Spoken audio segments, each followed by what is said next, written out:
looks could kill when I took that picture of Jim. He wasn't too pleased with that. I have a letter here that was sent from Kim Murray. He's the vice chair of the council from Freud, Montana, and thought I'd read it here today. He says, Jim, sorry I can't be there to thank you in person. First of all, let me say it was great to see you in Fargo. In light of what you've been through with your health issues, the fact that you made the trip to the Far East speaks volumes of your dedication to our industry. On a personal note, I want you to know that I appreciate all those 100+ days you spent in Washington, D.C. It has made an incredible difference on my farm, as with most of my neighbors. Because of the pulses, my son has been able to come back on the farm. Of course, the downside is that others are figuring out the pulse thing, and now lamb prices are going up. The work that you and others did during that time has created tremendous economic opportunity for the rest of us. Council budgets were tight, and I believe there were times when you were traveling out of your own pocket. Once again, this speaks volumes. I appreciate the warm welcome I was given when Montana first came on board. I'm not sure Greg can say the same. I remember being nervous and unsure during my first meeting in Moscow.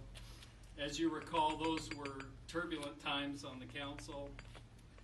I wasn't sure what I had gotten myself into. Suffice it to say, all turned out well between the West and the East. We have been through a lot and are stronger for it.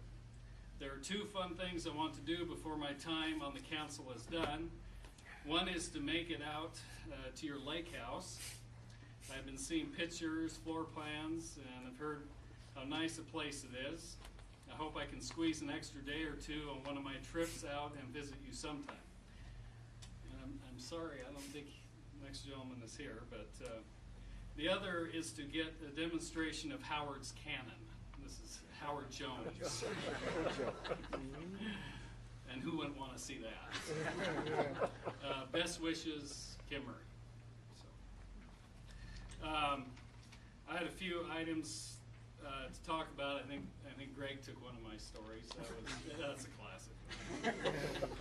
I kind of wanted to compare Jim to, if you pardon the comparison, to Star Wars. He was kind of my Yoda. There's some resemblance there.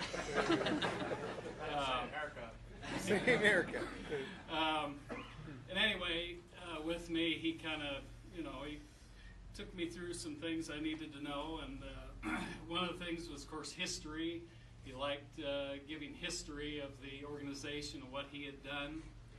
And I know some of you in this room have received calls, say, 8:30, 9 o'clock at night from Jim. And you could tell he had kind of settled into his easy chair. So you might as well just settle in too. And it's going to be a little while. He also would have tutorials for us. And this one particular one was on the road. I believe it's in Minot. And he was holding forth there in his room. And anyway, after we finally ended there that night, I remember distinctly walking out of his room and looking down, and there was a morning paper sitting there.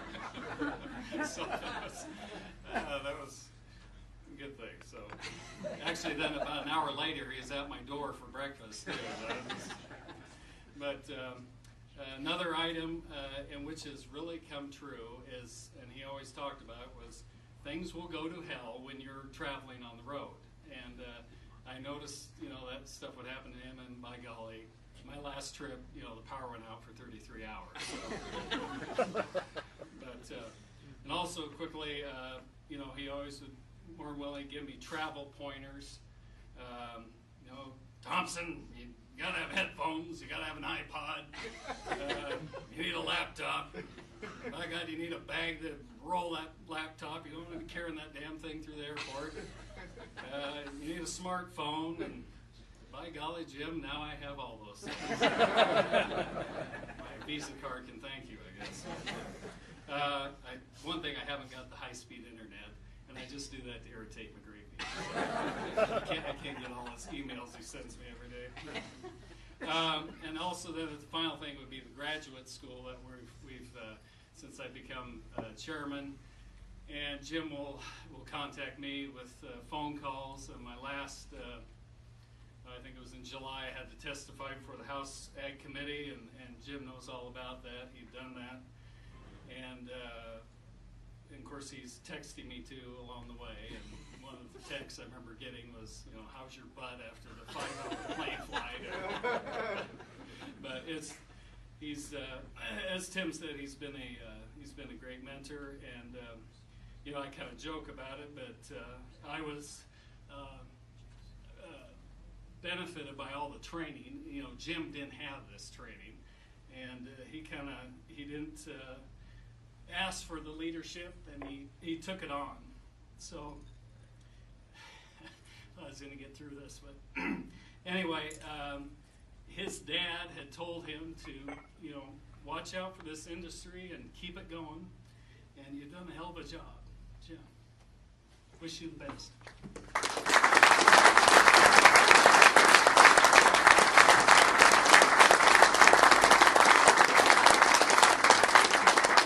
I'm going to say a few things. I'm not in the script, but like they said, Pat and I are doing all this today, so if we want to talk, I can say a few things. So if you don't like them, agree, that's tough. I just want to say, I remember when we were working on like market loss payment and loan program, Jimmy would call me up and he'd say, Farrell, collect your dogs. We need to get barking in DC. They're trying to oppose our loan program, our market loss program. And my point is there get a lot of people from Walla Walla to Genesee to Moscow to Farmington barking about our issues, and you'd go back to Congress and you'd mention, the loan program, and they'd say, yeah, we've had 38 calls on that the last 10 days. You guys got a lot of mad people there, don't you? You really want this. So the point I have is when you do make a point to Congress, they do take note, and the more wolves the better, and there was nobody better calling people out than Jim Evans and getting everybody involved and fighting for our cause. The time and energy he spent to get the things that we did, he would go back in times where, it was the middle of seeding, that I just said to Jim, I just can't go, and he goes, well, Greg, I've got somebody to seed for me, or I just look at people and say, if you want this, somebody's going to cover for me because nobody else is going. And he spent more time and energy and left at more times when nobody else would ever than anybody, and I'll never forget that. Jim, thank you so much for that. I won't talk about all his one-liners, but I will say if you fire something condescending to Evans, you better be ready because he's got a one-liner coming right back. He is the king of the one-liner, and the boardroom will never be the same, so I think at this time we will present him with his Distinguished Service Award. Jim, if you want to come up here, please.